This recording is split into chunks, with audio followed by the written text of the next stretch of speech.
Fíjense que a nosotros se nos acusaba de proteccionistas y de que quedábamos mal con el mundo. Y fíjense lo que acaba de suceder en el país y en la economía más importante del mundo, señoras y señores.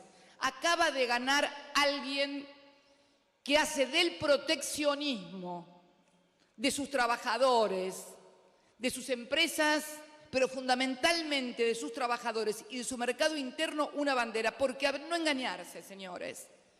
El que crea que ganó el Partido Republicano en Estados Unidos está equivocado. En Estados Unidos ganó alguien que representa la crisis de la representación política producto de la aplicación de políticas neoliberales desde el consenso de Washington.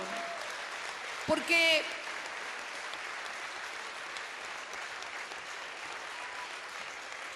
más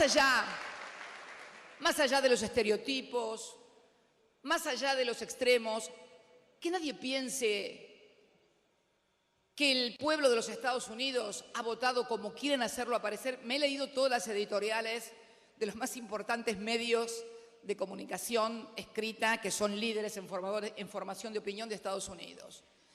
Y hablan de no entender qué pasó, que cómo se puede votar una propuesta racista. ¿Cómo van a hablar? ¿Cómo no entienden? ¿Cómo van a hablar de voto racista de una sociedad que hace 8 años votó al primer presidente afroamericano y lo volvió a reelegir a los 4 años? No.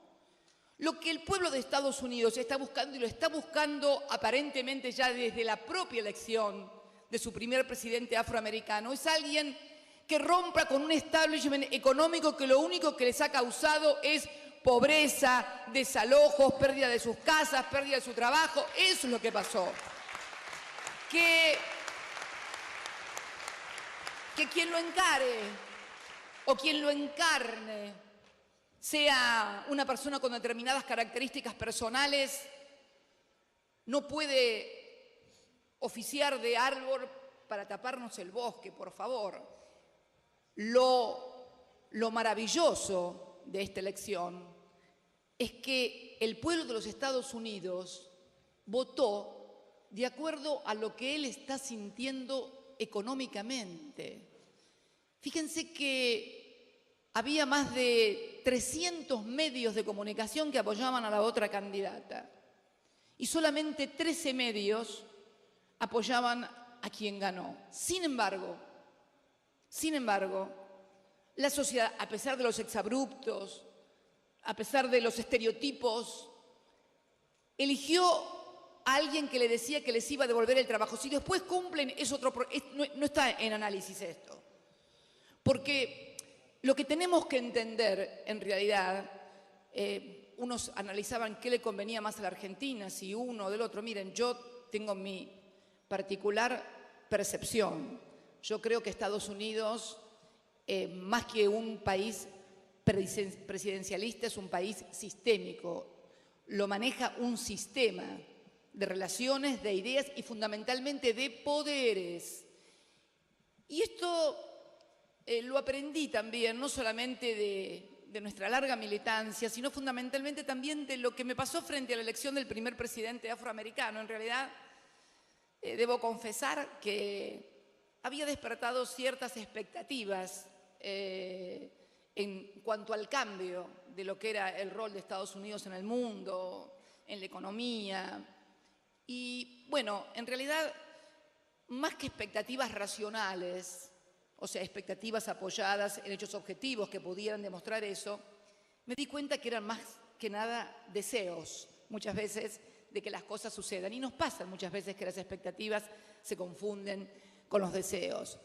Y la verdad que estaba en Cuba cuando asumió el presidente afroamericano en enero del 2009, y me tocó juntarme con Fidel Castro. ¿Se acuerdan que Fidel Castro se decía que había muerto? Y bueno, yo me saqué una foto con él y que después los mismos medios decían que la foto era falsa, que era una foto armada. Hasta eso dijeron. Paso por alto lo del título de abogada porque, bueno, me he recibido como 4 o 5 veces, la última en Comodoro Pi, donde me reconocieron ya por segunda vez el título, porque Hubo dos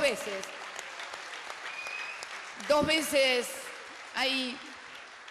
Y me acuerdo que charlando con Fidel Castro sobre la asunción del primer presidente afroamericano y si este podía ser algo diferente a lo que había sido siempre, Fidel, con esa sabiduría que dan los años y la proximidad con el gigante, además, me dijo: Estados Unidos es gobernado por un sistema y es muy difícil sustraerse a ese sistema. Puede haber variaciones, pero no porque la política o la variación sea decidida únicamente por el presidente, sino porque el sistema de poder en ese momento necesita de esas variaciones. O sea, si aumentan la tasa, la Fed, y por lo tanto se produce un vuelo de los capitales de todo el mundo de vuelta a Estados Unidos, y no es porque este presidente decidió aumentar la tasa, sino porque evaluó el sistema que la tasa es conveniente que suba para Estados Unidos